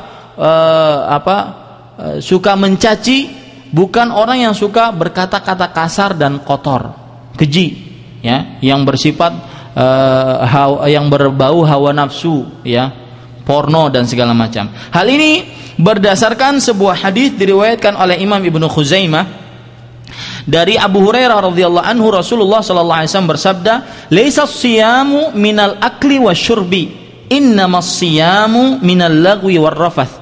Fa in sabbaka ahadun aw jahila 'alaika faltaqul inni shaim inni shaim." Bukanlah puasa itu hanya menahan makan dan minum. Akan tetapi puasa itu menahan al-laghu, perkataan sia-sia. Ini yang suka ngerumpi, ngobrol sana sini, puasa ngerumpi, gosipin orang. Ya. Bahkan bukan gosipin orang saja, gosipin istri orang. Ya. Atau yang suka berkata-kata rafath, perkataan kotor, keji, ya, yang berbau porno.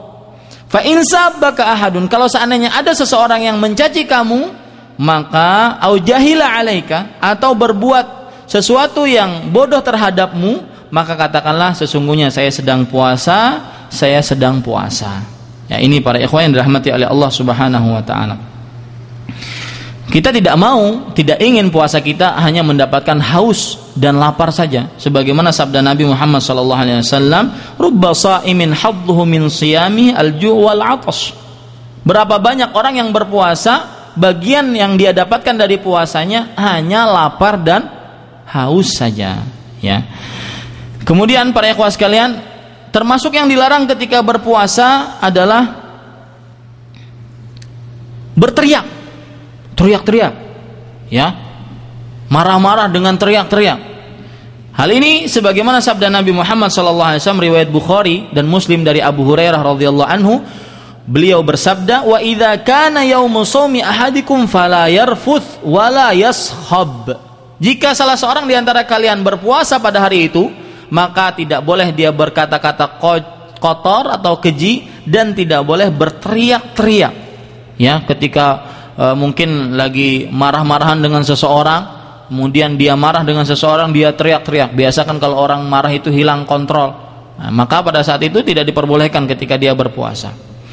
Ini hal-hal yang diharamkan ketika berpuasa dan seluruh yang diharamkan. Ya, seperti misalkan mendengarkan musik, ya, matanya tidak dijaga, melihat hal-hal yang diharamkan ketika berpuasa, ataupun tangannya tidak dijaga, kakinya tidak dijaga, mengerjakan hal-hal yang yang diharamkan ketika berpuasa ataupun ketika di luar puasa. Itu termasuk hal-hal yang diharamkan ketika berpuasa. Yang kesembilan, hal-hal yang dimubahkan ketika berpuasa. Hal-hal yang dimubahkan ketika berpuasa. Apa saja hal-hal yang dimubahkan ketika berpuasa? Yang pertama, masuk ke fajar kedua dalam keadaan junub, maka tetap dia berpuasa. Apa maksudnya? Maksudnya adalah kalau orang sebelum subuh dia menggauli istrinya, kemudian selesai menggauli istrinya, masih dia dalam keadaan junub, belum mandi, azan subuh. Selesai menggauli istrinya, selesai. Tetapi masih dalam keadaan junub, azan subuh dia, ya, dari junub dari menggauli istrinya dan belum mandi, ya, azan subuh, artinya dia masuk kepada azan subuh dalam keadaan junub, maka tetap dia boleh berpuasa, bahkan tetap diwajibkan untuknya berpuasa. Hal ini sebagaimana sebuah hadis dari Ummu Salamah dan juga Aisyah radhiyallahu anhuma, bahwasanya mereka berkata, anna Rasulullah sallallahu alaihi wasallam kana yudrikuhul fajra wa huwa junubun min ahlihi thumma yaghtasilu wa yasum. Adalah Rasulullah sallallahu alaihi wasallam mendapati fajar, yaitu waktu subuh, dalam keadaan junub karena menyetubuhi istrinya. Kemudian beliau mandi dan terus berpuasa. Ini berarti dimubahkan orang seperti ini. Ini sama halnya dengan kalau orang haid, wanita yang haid, dia bersih pada setengah jam sebelum subuh misalkan, bersih dia, tapi belum mandi, masuk adzan subuh belum mandi dia, maka pada saat itu tetap dia harus berpuasa. Yang kedua, para ikhwan yang dirahmati oleh Allah Subhanahu wa taala, haid dan nifas, seperti yang saya ceritakan tadi. Ya, haid dan nifas, wanita yang haid dan nifas, kalau seandainya berhenti haidnya sebelum adzan subuh, kemudian ketika adzan subuh dia belum mandi, tetapi dia sudah suci dari haid dan nifas, tidak keluar lagi darahnya, maka tetap ya dimubahkan dan dia terus berpuasa. Ya, terus berpuasa. Hal yang ketiga, hal yang dimubahkan ketika berpuasa, berkumur-kumur dan memasukkan air ke hidung ketika berwudu untuk orang berpuasa, boleh. Hal ini berdasarkan sebuah hadis diriwayatkan oleh Imam Ibnu Abi Syaibah, oleh Imam Ahmad rahimahullah, dari Nabi Muhammad SAW. Beliau berkata kepada Luqayd ibnu Sabrah, kata Rasulullah SAW, asbighil wudu wa khallil bainal asabi' wa baligh fil istinsyaq illa an takuna sha'iman. Artinya, sempurnakanlah wudumu dan sela-selalah janggutmu dan bersungguh-sungguhlah dalam memasukkan air ke hidung kecuali ketika engkau berpuasa. Artinya, ketika berpuasa tetap memasukkan air ke hidung, tetapi jangan terlalu dalam. Ini juga hadis ini menunjukkan bahwa hidung adalah salah satu tempat masuknya makanan dan minuman. Makanya kalau seandainya nanti habis siang hari kita membicarakan apa hukumnya tetes hidung, ya, obat tetes hidung ketika berpuasa. Jawabannya yang rajih adalah batal puasanya. Karena dari hadis ini menunjukkan hidung adalah manfad, masuknya ya, alat atau tempat masuknya makanan dan minuman. Kemudian yang keempat yang diperbolehkan untuk orang berpuasa adalah mandi dan menyiramkan air ke kepala. Boleh. Kalau seandainya antum kerja di pabrik berat, apalagi musim panas, ya mandi atau siramkan air ke kepala, itu diperbolehkan.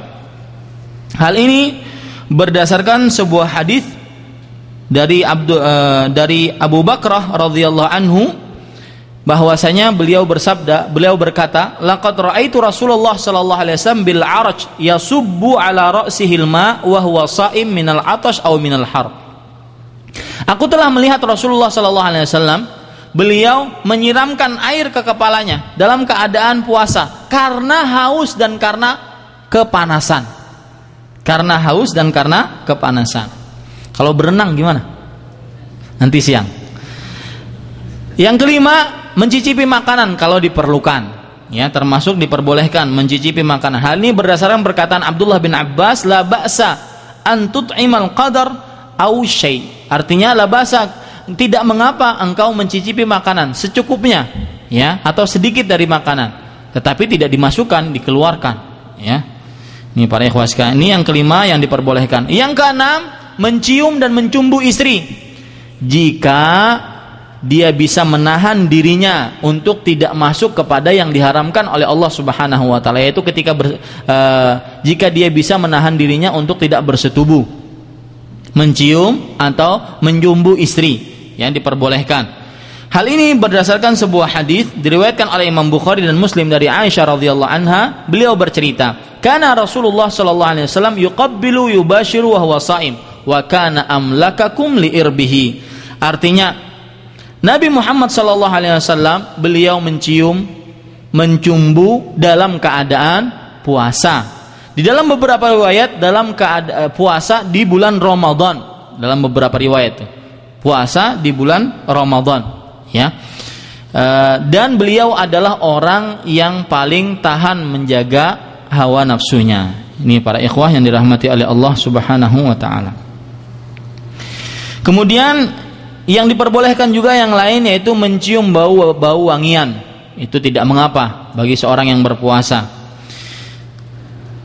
Kemudian yang dimubahkan juga ketika berpuasa, makan dan minum dalam keadaan lupa. Ya, ingat, dalam keadaan lupa. Hadis diriwayatkan oleh Imam Bukhari dan Muslim dari sahabat Abu Hurairah radhiyallahu anhu, Rasul sallallahu alaihi wasallam bersabda, "Man nasiya wa huwa sha'im fa akala aw syariba falyutimma shaumahu fa innama at'amahu Allah wa saqah." Barang siapa yang lupa dalam keadaan puasa, kemudian dia makan dan minum, maka hendaklah dia sempurnakan puasanya. Sesungguhnya dia sudah diberikan makan dan minum oleh Allah Subhanahu wa ta'ala.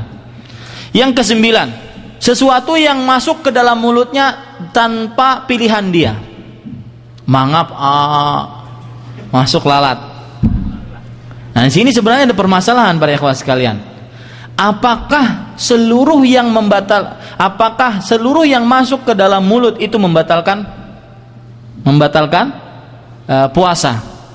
Contoh misalkan orang ketelan kelereng, batal nggak puasanya? Kalau lagi operasi, biasanya operasi jantung, itu dimasukkan kan kamera selang ya untuk melihat ini operasinya sukses atau enggak ini. Itu batal enggak puasanya? Karena bukan makanan dan minuman. Jawabannya siang. Kemudian yang 11 ya, yang ke-11 obat asma ya, obat apa sih namanya itu? Obat semprot untuk mulut ya, untuk mulut, maka itu tidak mengapa. Meskipun, nah di sini obat asma ini, obat mulut ini ada dua, untuk pernafasan itu ada dua. Ada yang dia hanya gas saja, sehingga dia kemudian kembali bernafas dengan segar. Ada yang dia obatnya itu berbentuk, jadi ketika dipencet maka akan keluar cairan, dan cairan itu nanti pecah di mulut, dan itu yang melegakan pernafasan dia. Maka yang pertama tidak batal, yang kedua batal. Ya, jadi dua, itu disebutkan oleh Imam Ibnu Utsaimin rahimahullahu taala. Kemudian yang ke-12 yang terakhir yang dimubahkan, yaitu tidak mengapa untuk membersihkan gigi, menyikat gigi dengan pasta gigi sekalipun, ya tidak mengapa, asalkan jangan sampai masuk ke dalam kerongkongan. Taib, para ikhwan dirahmati oleh Allah Subhanahu wa taala, yang ke-10 yang terakhir, ya, yang terakhir kesalahan-kesalahan orang yang berpuasa. Dan secara umum sepertinya bukan hanya berpuasa, baik sebelum berpuasa ataupun ketika berpuasa ataupun setelah berpuasa, yaitu di bulan Ramadan. Kesalahan-kesalahan sebagian kaum muslimin di bulan Ramadan. Di antaranya yang pertama, mengkhususkan ziarah kubur menjelang Ramadan, yang disebut dengan apa? Nyekar. Ya, itu tidak ada dalam agama Islam. Tidak pernah Rasul sallallahu alaihi wasallam memerintahkan seperti itu. Yang kedua yaitu mandi besar menyambut bulan Ramadan. Ini termasuk daripada kesalahan, ya, termasuk daripada kesalahan. Yang ketiga, menetapkan awal Ramadan dengan hisab. Nabi Muhammad SAW mengatakan, "Inna ummatun ummiyah, la naktubu wa la nahsib asy-syahru hakadha wa hakadha." Kami ini adalah umat yang buta huruf. Kami tidak memakai kitabah tulis menulis dan tidak pula memakai hisab. Jelas hadis Nabi Muhammad SAW. Bulan itu seperti ini, jumlahnya 29. Ya, seperti itu hadis Nabi Muhammad SAW. Kemudian yang keempat, mendahului puasa Ramadan dengan berpuasa sehari atau 2 hari sebelumnya. Tidak boleh. Ya, para ikhwah sekalian dirahmati oleh Allah Subhanahu wa taala. Hal ini berdasarkan sebuah hadis riwayat Tirmidzi. Rasul sallallahu alaihi wasallam bersabda, "La yataqaddamu ahadun asy-syahr biyaumin wala biyaum illa ahadun kana yasumu siyamahu qablahu falyasum." Jangan kalian mendahului Ramadan dengan berpuasa 1 hari atau 2 hari sebelumnya, kecuali bagi seseorang yang terbiasa mengerjakan puasa pada hari tersebut, maka silahkan dia berpuasa. Kalau dia biasa berpuasa Senin Kemis, kok kebetulan Seninnya itu 1 hari sebelum Ramadan, silahkan saja dia berpuasa. Kemudian kesalahan yang kelima yaitu melafadzkan niat. Niat itu tempatnya di hati, tidak usah dilafatkan. Selama hidup Nabi Muhammad SAW, beliau mendapatkan berpuasa itu 9 kali Ramadan selama hidup beliau. Tidak pernah ada riwayatnya beliau mengucapkan nawaitu sauma ghadin, an adai fardhu siyam hadhihi sanati lillahi ta'ala. Tidak pernah Nabi Muhammad SAW mengucapkan seperti itu, ya. Akan tetapi para ikhwah sekalian, bahkan Imam Nawawi rahimahullah di dalam kitab beliau Raudhatul Talibin, perhatikan nih yang mengaku mazhab Syafi'i. Di dalam kitab beliau Raudhatul Talibin, beliau mengatakan la yasihhu shaum illa binniyah. Tidak sah puasa seseorang kecuali dengan niat. Wa mahalluhal qalb, dan niat itu tempatnya di hati. Wala yushtaratun nutq bila khilaf, dan tidak disyaratkan untuk diucapkan tanpa ada perbedaan pendapat. Ini para ikhwah sekalian, yang mengaku mazhab Syafi'i semestinya harus mengikuti ulama-ulama mereka. Cuma karena ta'assub fanatik mazhab, apalagi kalau sudah di hadapannya ribuan orang, itu susah untuk merubah, ya. Yang keenam, membangunkan kaum muslimin dengan mengucapkan sahur, sahur, puasa, sahur, makan. Itu tidak pernah dikerjakan oleh Rasulullah sallallahu alaihi wa ala alihi wasallam. Yang ketujuh, tidur waktu sahur, enggak bersahur, ya. Ini termasuk daripada kesalahan dalam berpuasa. Yang kedelapan, pensyariatan imsak, yaitu berhenti makan 10 atau 15 menit sebelum azan.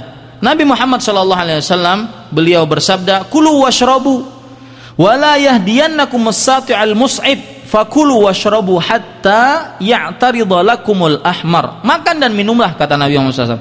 Janganlah kalian menjadi takut oleh pancaran sinar putih yang menjulang. As-sati' al-mus'id. Fakulu washrabu, makan dan minumlah sehingga tampak warna bagi kalian, warna merah yang melintang.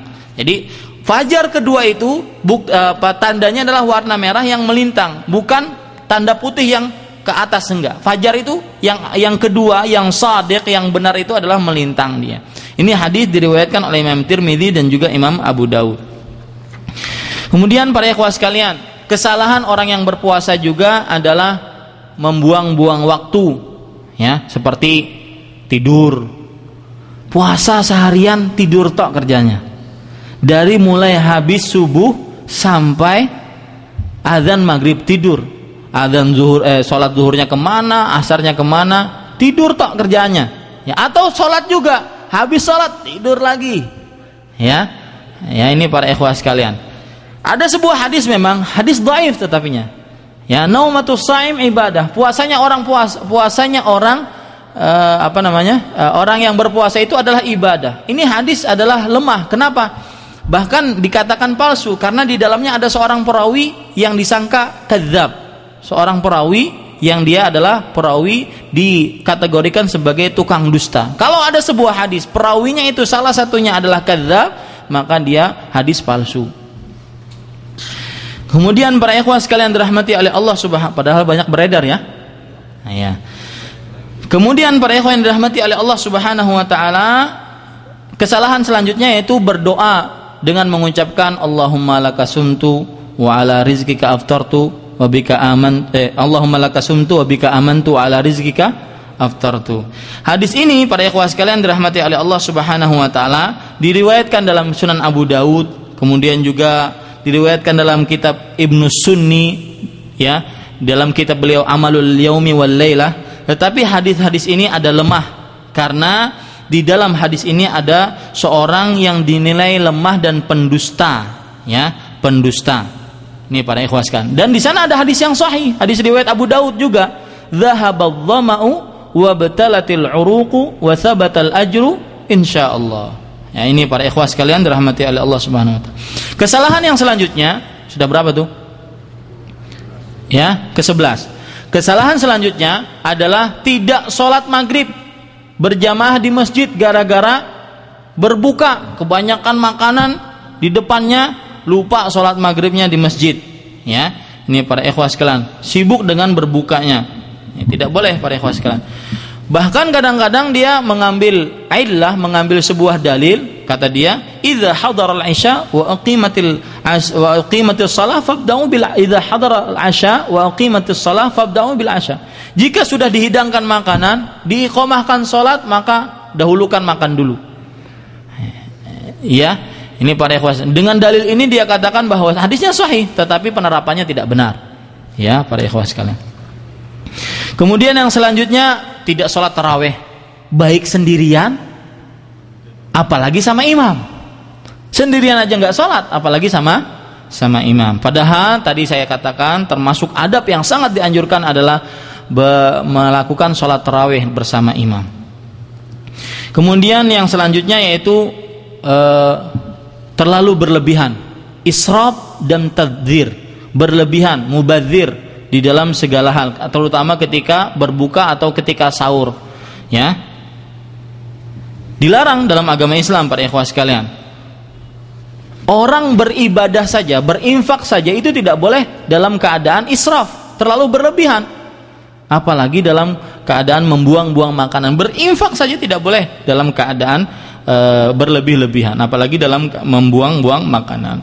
Nabi Muhammad SAW bersabda, sebuah hadis riwayat riwayat Bukhari dari sahabat, riwayat Bukhari tetapi secara muallaq, kulu washrabu walbasu watasaddaq fi ghairi israfin wala makhillah. Makan dan minumlah dan berpakaianlah dan bersedekahlah tanpa ada sifat israf, sifat terlalu berlebihan, dan juga sifat kesombongan.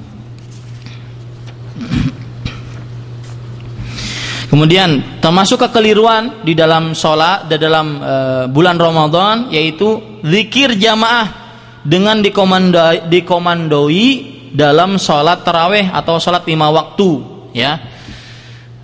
Biasanya sih menyebutkan di antara dua rakaat yang lainnya itu ada Sallu ala Muhammad, ya. Nanti yang jawab Sallu alaih, pokoknya ramenya aja alaih, nggak paham apa yang disebutkan.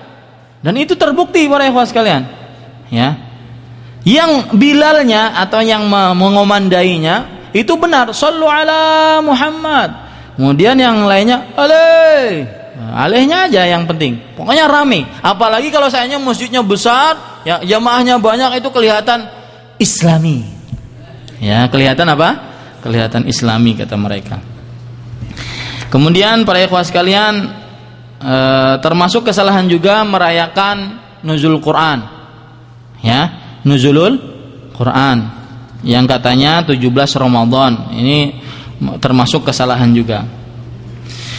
Kemudian kesalahan juga para ikhwah sekalian, dan ini penting ya para ikhwah sekalian dirahmati oleh Allah Subhanahu wa taala, yaitu tidak mau mengambil keputusan pemerintah di dalam hari raya ataupun masuk dalam bulan Ramadan.